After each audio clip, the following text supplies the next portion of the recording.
Good morning, everybody. I hope you're having a good day. It's a wonderful Saturday. Get out and enjoy it while you can. The weather is turning and everything, and things are getting kind of crazy in the world, so, enjoy what you can while you can. Yesterday, me and Anna was sitting here watching some TV, and we come up on the movie Noah. It was the one with Russell Crowe in it, for if anybody wants a reference to it. So we watched it, and had some questions, of course. The movie, of course, it's Hollywood's rendition.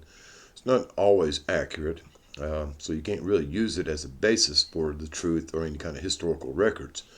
But it does give us some hints as to what the movie or what went on and everything like that. Perhaps, but there's been, of course, but there's been several movies about Noah. Been a few back in the 50s and so forth and so on.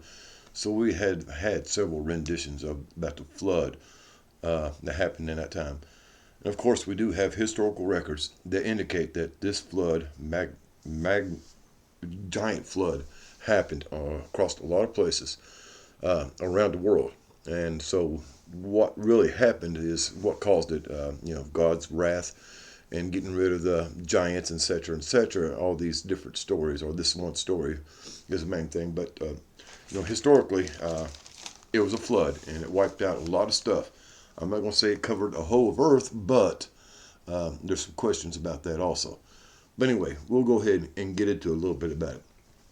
See, God came down and gave Noah a vision, and I told him to build this ark, this big old boat, and put his family on there and two of every kind of critter on that boat, and float it for 40 days and 40 nights until they come across land, right? And we all heard the story and everything and all that stuff like that. Well, I got some questions, okay? As always. Okay. And in the movie, it said that there was only one son that had a wife. But of course, historically, according to the Bible, all three sons had a wife. And therefore, the new beginning of earth, or the humanity, was at that time, according to the story. So, we'll go get into it. Look, okay. Here's the question, guys, is, the whole thing I come across about this, of course, we've been told a bunch of stuff and everything, and a lot of it's not the truth. Uh, we'll go ahead and start with Noah's Ark. All right. Now, we heard of Noah's Ark. It was a big boat that landed on Mount Ararat in Turkey. And, of course, there's some speculation or contention about where exactly that landed. There is remains of a big boat that is on that mountain, but there's a lot of people that says that is not Noah's Ark or the Ark of Noah that landed there. In fact, they say it landed in a place called, if I can bring it up here, let me see. Uh, and, well, that's not the right one, guys. Hang on a second. There we go. We'll go back here. Well, okay, I don't have it. Right here. Anyway, Noah's Ark landed in Mount Judy. Now, I want to go ahead and bring that up here for y'all a little bit, where Mount Judy is. All right? That's Judi. This, of course, is the Middle East. Right here, Africa and the Middle East, on into Iraq or Iran, on into Eurasian continent, Russia, China, etc. Over here is China and all that stuff. And this up here is Russia. So anyway, we're going on right here. Here's Iraq. Here's Afghanistan. All right. So, where was I going here? Okay. I'm sorry, guys. I lost track. Anyway, this is the area, guys. Okay. This is all right here. And then we see that this area completely is a wasteland all the way across the northern part of Africa, on into the Middle East, and even goes into parts of Afghanistan, on into China. Again, this is Russia up here. All right. And all these other areas is, here's Ukraine. It's, again, Iraq or China over here, and the Black Sea and the Caspian Sea. There's a lot of this that makes it important, guys, to what we're paying attention to. All right. So anyway, Noah's Ark supposedly landed on Mount Ararat in Turkey, which is approximately over in this area.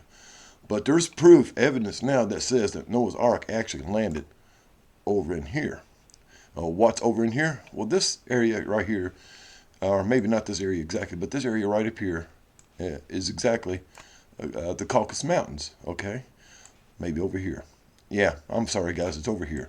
Caucasus Mountains are over in here. All right, I do believe. I'm not exactly sure. But anyway, the reason that's important is because that's where the Khazarians, the people of the Khazaria, lived.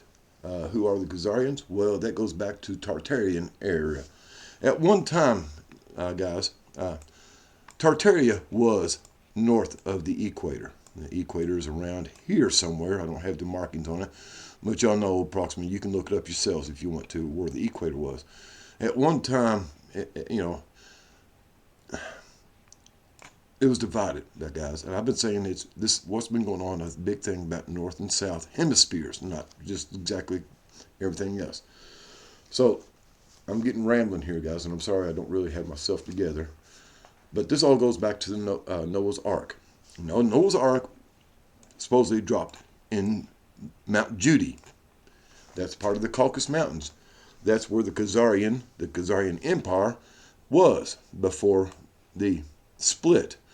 Now, why is that important about the Caucasus Mountains and the Khazarian Empire that was in the Caucasus Mountains? Well, at the time, they went back and forth between religious beliefs or religious rule or whatever it was to keep one type of people or the other, the Middle Eastern, the tribes of Persia, and the northern tribes from coming in and taking over their land, okay?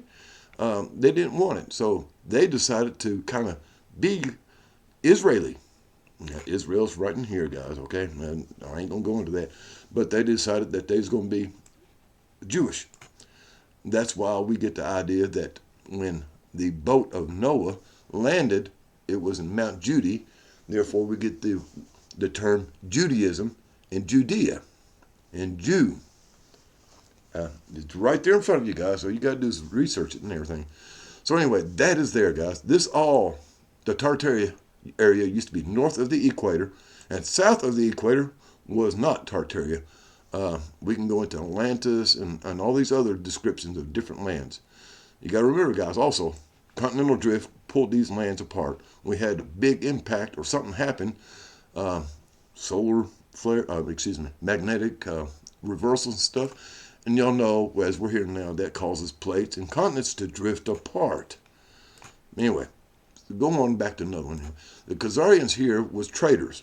They were also murderers. And let me go on here my notes a little bit, guys. I took a few notes on what the Khazarians are. Let me see.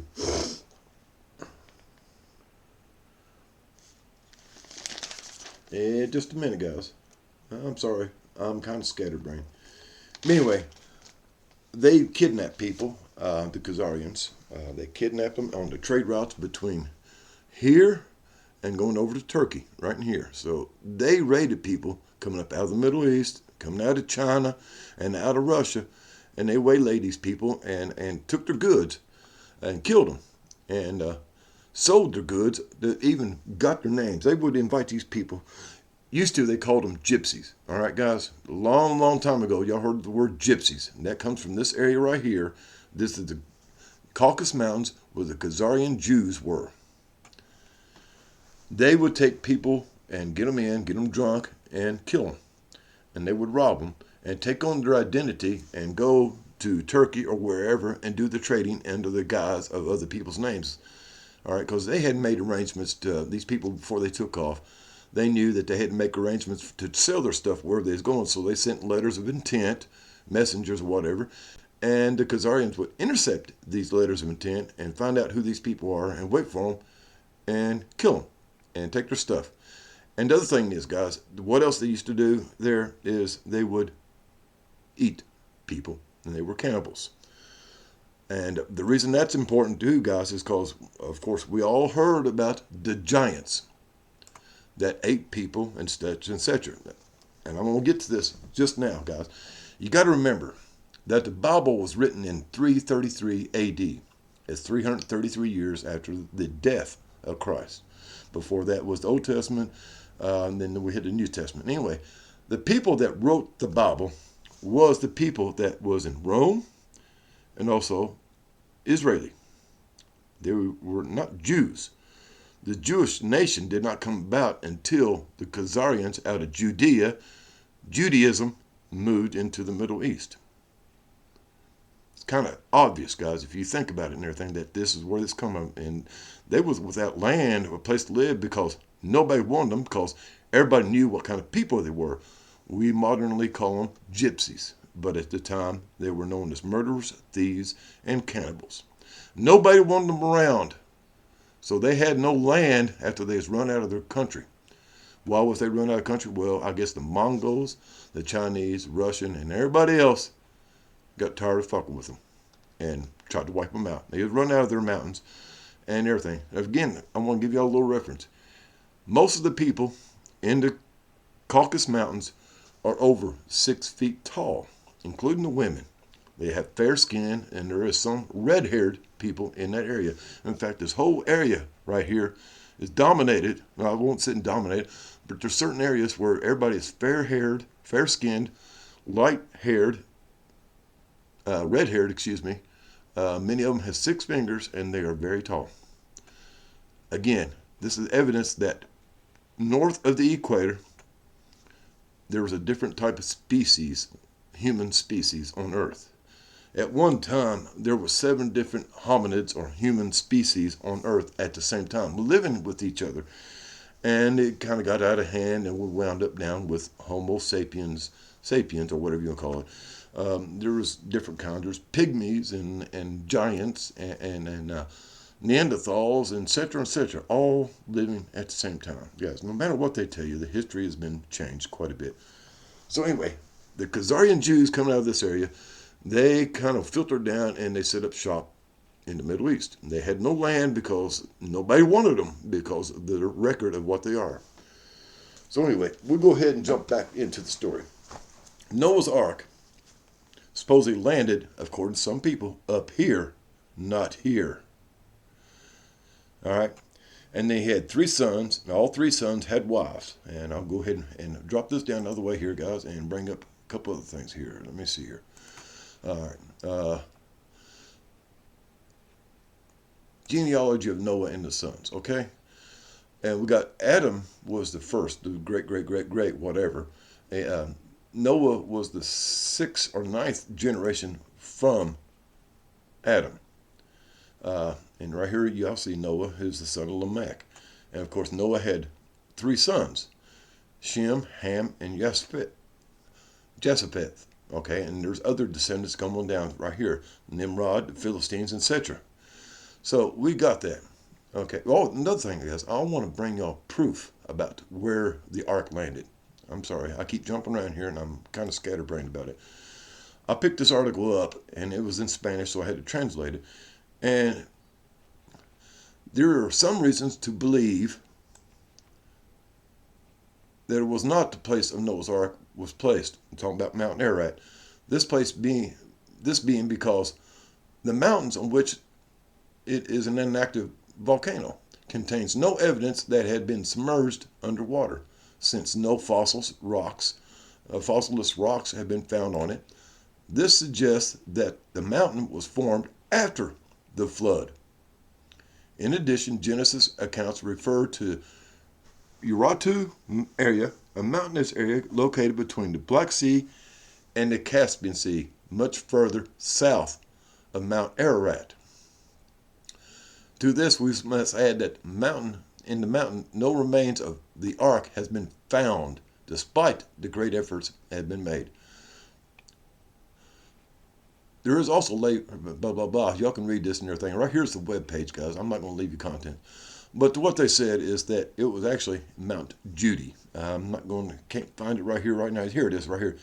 Other scientific and logical resources why Mount Judy is considered the site of the ark is the story of the biblical ark says that Noah discerned the flood waters had receded enough when the pigeon returned with an olive branch in its beak, which proves that the location on Mount Ararat is located in a latitude that is too far north for the cultivation of olive trees at that time.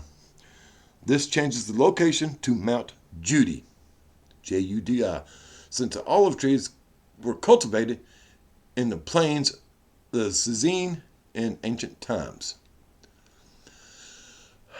Right there, guys, tells us that Mount Ararat is not the location of where Noah's boat landed. All right. So we're going to go back here again and look at what is the meaning of the word ark. Okay. Right here in the first, we have several different ones. The word ark in Israeli has multiple meanings, including Ark of the Covenant, the Torah Ark, and the general meaning of the word ark. Ark of the Covenant, blah, blah, blah, is Aron, A-R-O-N, Habrat, which translates to chest of the covenant. The Ark of the Covenant was a wooden box and covered in gold that contains the Torah, scrolls, and everything else.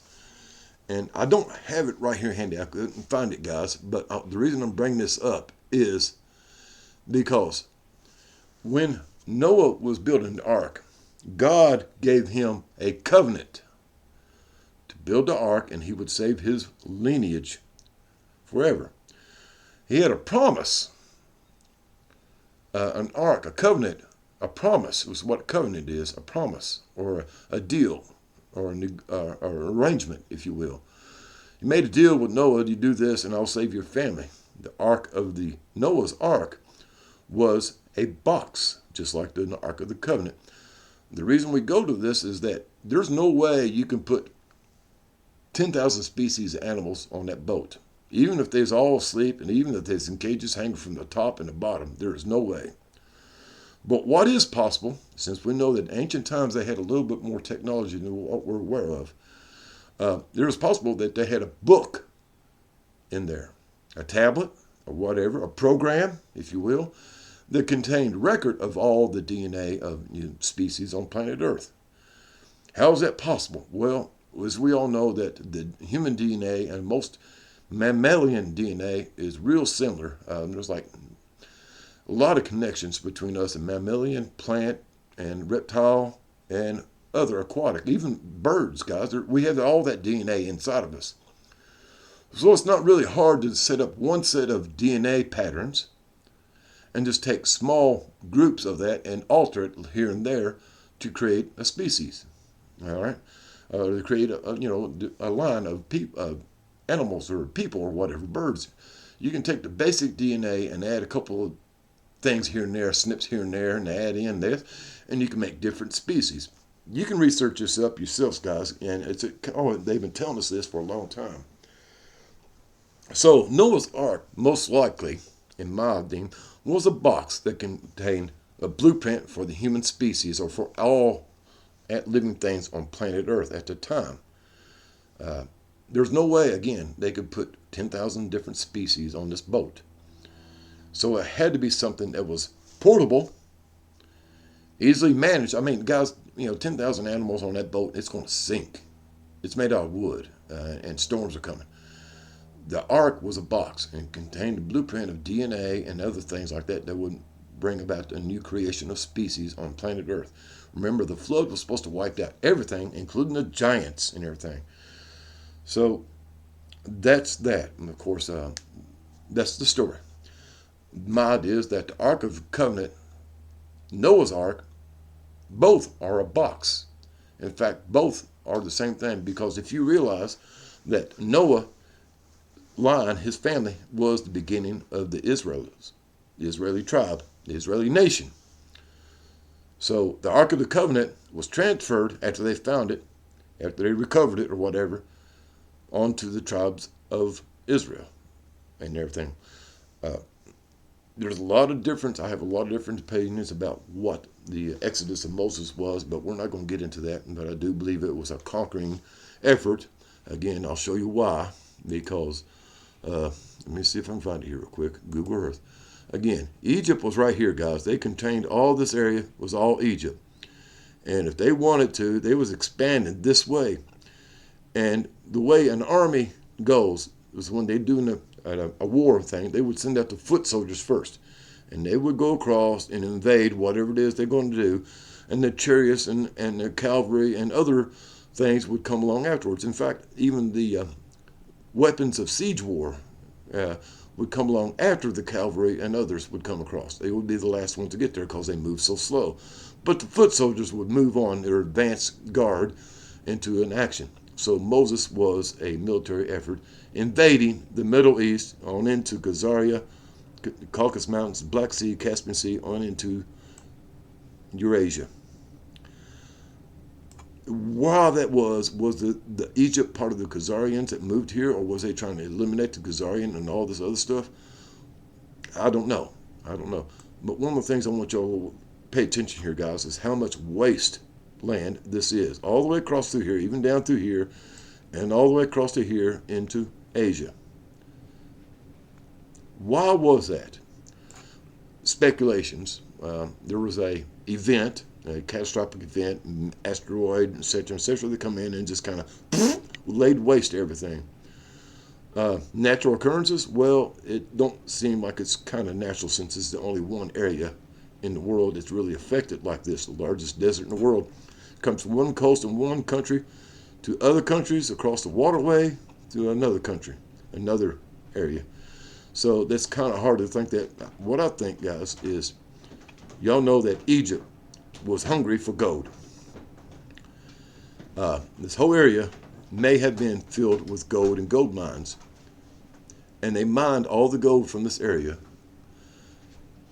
And then they threw the dirt and everything out after mining. You ever looked at an old mining site and look at the piles of the scrubbed dirt and gravel and everything that's laid away? This kind of looks like it.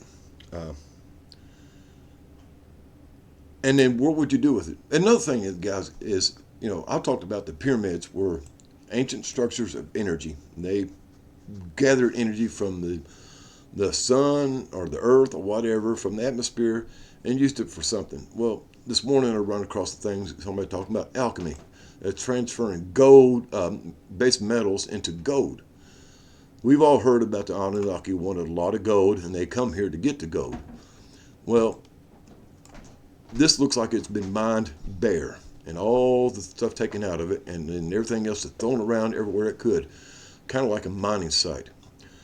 Alchemy, it takes a lot of energy to turn materials, things into gold from base metals. If the pyramids were large areas, large things of energy transfer, energy convergence, well, that would kind of make it easier for them to turn base metals into gold. The Anunnaki needed gold. Why is this area a wasteland? Well, at one time, most likely there was a lot of gold in here. There's a lot of gold in here, and there's a lot of gold here. Where do we see all the gold mines in the world right now? Well, on down from here, on down to here, and here, and here. So don't take too much a leap of imagination to realize that they mined the crap out of this area, took all the gold one way or another, and this is all the scrub. This is also all the base metals they took out here and made, perhaps using alchemy and high energy, turned it into gold. I don't know why. I don't know, guys. This is just really, to me, is standing out that, look at this, guys. This is all wasteland. It looks like gravel and dirt and everything that has been dug out of the earth and just thrown around. I mean, you seen on website, gravel pits or mining. They took those big ass trucks and haul that gravel and all that debris and all that scree out, and they throw it somewhere else. They keep doing it over and over, and they throw it all over the place, away from where they're digging. So, yeah, perhaps at one time this whole region, all the way across to here, was rich in gold and other minerals that the Anunnaki, whoever wanted, and they mined it out until there was nothing left and left a wasteland. Not too hard to imagine that, not too hard to figure that out. So that's my ideas on that. But anyway, back to the Ark. Ark of the Covenant, Ark of Gabriel, again, something else I mentioned, the thing they found in Mecca in Saudi Arabia several years ago, and they rushed and hurried up and grabbed it and took it to Antarctica. Ark of Gabriel, Ark of Covenant, and Noah's Ark is the same item. It is a storage device, a box containing tablets, scrolls, who knows what. You know the story that in about Moses and the Israelis, that only a certain tribe of the Israelis could carry the ark. They made themselves into priests and decided to talk, well, we're going to be priests and we're going to rule everything. And that's where all that comes from, about the rulership of one tribe running Israel. Khazarians, perhaps? I don't know. I have to take a little bit more research. So anyway, that's about Noah's Ark, and everything else like that. So we're going into a little bit more. We heard the stories about the giants. We heard the stories in the Bible about how ruthless and hungry, and they devoured everything they say. And again, I told you guys that over in this area, the Caucasus Mountains and everything, the people there were quite a bit taller than the people here. Okay? A lot taller. In fact, this whole region up here had a lot taller people. You already know that the trees are quite a bit bigger before they deforested the whole area. The animals are quite a bit bigger. The mountains here, guys, in this northern area, the Alps, well, not the Alps, but all this area, there's some big old mountains here. We got some big mountains here. We got some big mountains in there. Everything was a lot bigger here than it was here, perhaps. The reason I say this, guys, through records that's been coming out and research and everything that I've done and everything else, picking up on other people's stuff, that at one time Earth was probably a lot smaller. That's why we have the continents on the Earth was connected. It's because Earth was smaller. Less mass means these continents were closer, connected. Through geologic events, catastrophic events, and solar activity, space activity, whatever, cosmic activity, and through the efforts of man, the expansion inside of Earth through the pressure is making Earth grow. When Earth was smaller, the core of the Earth was the same size. All right? And we already know the story about the core of the Earth creates the magnetic and electrical field in the world. So if the core of the Earth was the same size and the Earth was smaller, therefore the magnetics, the gravity, which is what gravity is magnetics. The gravity on Earth was a lot more intense. So for anything to survive on planet Earth when the gravity was more intense, well, they'd have to be quite a bit bigger. 20, 30 feet tall, who knows? 100 feet tall, who knows? Even the trees and animals, we heard about the dinosaurs and dragons and the giant trees that were, 300, 400 feet tall. We all heard about this, guys. And the evidence is there that at one time Earth was smaller, the continents were closer or connected. And because of this, the smallest Earth was smaller, the oxygen content of the planet was more rich, more abundant. And with more oxygen and a higher gravity and a fresh source of food resources, there were giants. Everything on planet Earth was big as hell. Why? It's because Earth was smaller. We had more intense gravity, and for things to survive in this, they had to be a lot bigger. Makes sense, don't it? You ever take a top and spin it? You know that the centrifugal force inside the center of it is stronger than it is outside. Now, if you expand that top, make a bigger top, well, the force gets smaller towards the outside. What I'm getting around saying to guys is Earth expanded, the gravitational force, the magnetics, and the air has diminished. And we hear about the holes in the ozone layers that's leaking air left and right. We're running out of air. We got a lot less than what we did. And our oxygen is a lot thinner than what it used to be. Therefore, people are smaller. Plants are smaller. Animals are smaller. Everything is a little bit smaller. And they will continue to do so as we lose oxygen and the gravity is lessened. Kind of makes sense, don't it, guys? Kind of makes sense a little bit. So at one time, Earth was smaller, gravity was more intense, the air was more rich with oxygen, and everything on the planet was bigger, including this area right here, Russia, China. We heard about the giants from all over the place. So in modern times, we'll go ahead and go back over here somewhere, and this area, I think it is right in here. Let me get back here one minute, guys. I'm sorry. Okay, over here. Ukraine, Romania, Bulgaria. Where are we at? That's not it. Over here. Okay, I'm sorry. I'm all over the place, guys. Afghanistan. Okay, now we all heard, I hope you have heard, about the red-haired, six-fingered giants, Kandahar giants in Afghanistan. In fact, our troops, American troops and other ones, have encountered these things in here and it ended disastrously. They killed one, but that doesn't mean that's the only one. They were here. And the report says they were anywhere from 12 to 14 feet tall. Again, where's the Caucasus Mountains? Over here. Where did the giants come from? Here. Why did they invade this? Was because the giants was running everything. That's my speculation. All this happened after Anunnaki came. I don't know. There's a thing here, guys. I'm really kind of scatterbrained on this, guys. I'm really telling it really good, I guess. But my expectation that the giants were here.